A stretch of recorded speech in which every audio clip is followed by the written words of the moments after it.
Olá, boa noite a todos. Eu estou colocando esse vídeo aqui para fazer um comentário sobre o relativismo, né? Eu tenho falado muito das questões sobre religião e eu vou voltar nesse tema mais ao longo do vídeo, mas eu queria trazer aqui uma aula que o Olavo de Carvalho fez lá naquele curso online de filosofia que ele mantém pela internet, a segunda aula dele lá em 2009 ainda, em que ele faz uma discussão sobre, ele faz uma análise crítica, né, da filosofia do Immanuel Kant. Bom, tudo que eu falar aqui sobre o Kant, que eu não conheço, vai ser através do Olavo de Carvalho, certo? Porque eu não posso falar daquilo que eu não sei, né? Agora, o que o Olavo diz? Que o Kant é o grande responsável por assim dizer, bagunçar o mundo, né? Criar no mundo uma mentalidade dissociada da realidade. O que ele diz? Que a filosofia do Kant afirma que o homem não é capaz de apreender a realidade. Nós vemos a aparência das coisas, não o que ele chama de coisa em si, né? Por exemplo, esse celular aqui que eu estou gravando, esse vídeo, bom, eu estou vendo que tem uma tela, tem uma moldura e tudo mais, e ele me transmite uma série de informações com base, né, nisso que eu percebo através dele. Você emite algum som ou coisa desse tipo. Porém, segundo o pensamento kantiano, explica o Olavo, né, eu não posso apreender a essência do que é o celular. E aqui eu falo em essência no sentido para me fazer entender, não no sentido filosófico da palavra, que tem talvez tenha outro sentido. Então, assim, levando ao pé da letra essa questão, né, se a gente for pegar essa questão rigidamente, eu, por exemplo, vejo um celular e vejo, olha, ele tem uma moldura, uma tela, uma série de elementos, e a pessoa atrás dele vai ver outra coisa. E vai dizer, não, o celular ele tem uma capa preta com uma lanterninha e uma câmera. E eu vou dizer, não, ele tem uma tela com uma série de mecanismos e tudo mais. Quer dizer, levando ao pé da letra, o pensamento kantiano levaria a isto, segundo o Olavo de Carvalho. Acontece o seguinte, que as pessoas, elas vendo o meu celular de um ângulo ou de outro, elas sabem que se trata do mesmo objeto, que é a mesma coisa. E aí, que é a mesma coisa em si, quer dizer, a mesma essência. Nós sabemos de que se trata do mesmo elemento. De que esse celular aqui não é um outro celular que está do lado, que está no bolso de outra pessoa, mesmo que seja da mesma marca, do mesmo modelo e mesmas dimensões e assim por diante. Ou seja, segundo Olavo de Carvalho, a filosofia do Kant, ele criou um abismo entre a realidade tal como ela é e como a percebemos.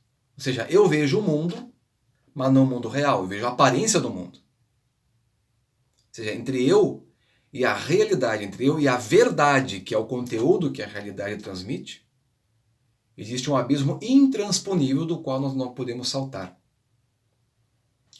Em outras palavras, o mundo inteiro, a humanidade, ela está presa numa espécie de gaiola ou de bolha, da qual não pode sair. Então, o que vai restar disso? Ora, se tu não pode ver o mundo tal como ele é, mas tu vê a aparência do mundo, então tu tem uma visão parcial, uma opinião a respeito do mundo. E a outra pessoa vai ter uma outra visão, portanto, uma outra opinião. Ou seja, a gente sai de um conhecimento concreto do mundo real e entra para uma subjetividade. O que vale agora não é mais a verdade tal como ela é, tal como ela nos é apresentada a nós através da realidade, através das coisas em si. O que vale é a minha opinião a respeito daquilo que eu vejo. Ou seja, o mundo ele é algo que não é alcançável, e, portanto ele resta apenas eu expressar aquilo que eu vejo, que eu penso sobre as coisas, não aquilo como as coisas são. Então tudo se torna subjetivo. Então nós entramos no mundo das opiniões, que é típico da era de massas, né? Onde o que vale agora não, bom, o que vale aqui não é o que é certo e o que é errado, o que vale é aquilo que eu acho que deve ser. Mas acontece que, por exemplo, aplicando essa mentalidade no sentido estrito, a própria filosofia do Kant seria uma opinião, o próprio Olavo de Carvalho teria apenas opiniões, e portanto a minha opinião sobre esse assunto é uma opinião em cima de outras opiniões que vieram de outras opiniões.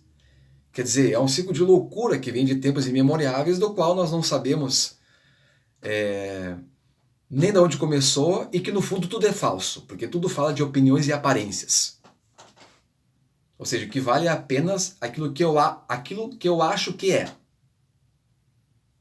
seja, isso é o relativismo absoluto. Agora pense uma coisa, já pensaram os efeitos disso na religião? Vou fazer um outro vídeo mais tarde, algum dia, sobre o que dizem alguns sociólogos da religião sobre essa questão, né? Que eles dizem não, que o mundo moderno trouxe uma privatização da religião, quer dizer, a religião, que chamamos de religião, que é um fenômeno muito, nesse caso aqui, o termo se aplica a uma gama alargada de tradições e crenças e práticas religiosas, então pega do cristianismo à magia, a crença New Age, o Deus é energia, esse tipo de coisa. Então eu estou falando de religião no sentido bem alargado que a sociologia da religião utiliza, né? A religião trata de coisas que nós não podemos ver. Deus, santos, demônios, anjos, no caso do cristianismo, entidades, segundo outras crenças, almas e assim por diante. Ou seja, se para o mundo físico, se entre nós e o mundo físico existe um hiato do qual nós não podemos conhecer a realidade tal como ela é, imagina o que vai acontecer com a fé religiosa. O abismo é ainda maior. E, portanto, o que chamamos de crença, ela vai ficar apartada do mundo prático, mundo utilitário. Então parece que nós temos de um lado a fé, do outro lado a razão, que são coisas que não se comunicam. O que é um absurdo completo, porque isso vai inclusive contra a própria definição de Deus. O apóstolo Paulo diz, em Atos dos Apóstolos, versículo 28 do capítulo 17, a seguinte frase: nós nele nos movemos, somos e existimos. Ele fala isso a respeito de Deus. Ou seja, Deus é uma realidade na qual nós estamos dentro dele.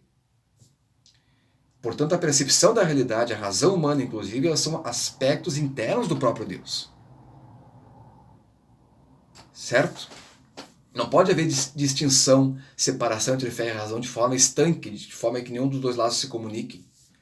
Isso não só é artificial, como é falso. A realidade, nós estamos integrados numa realidade.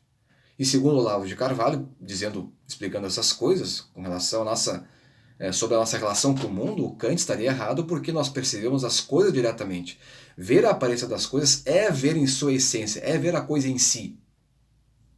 Se eu estou vendo uma aparência de celular aqui na minha frente, segundo um certo modelo, um certo perfil, certa cor, isto é um celular. Ninguém pode dizer, minha opinião diz que é um cavalo. Levando essa crítica do Immanuel Kant ao pé da letra, ele pode dizer qualquer coisa. Eu não sou homem, eu sou mulher. Eu sou um avião, eu sou super-homem, eu sou Deus, afinal de contas. Porque essa é a minha opinião. Certo? Então, ele diz que muito dessa loucura do mundo de hoje tem a ver com isto. Com essa dissociação cognitiva do homem com o mundo real. Mas sobre a questão da fé, da religião, eu vou falar em outro momento, certo? Deus abençoe a todos e até a próxima.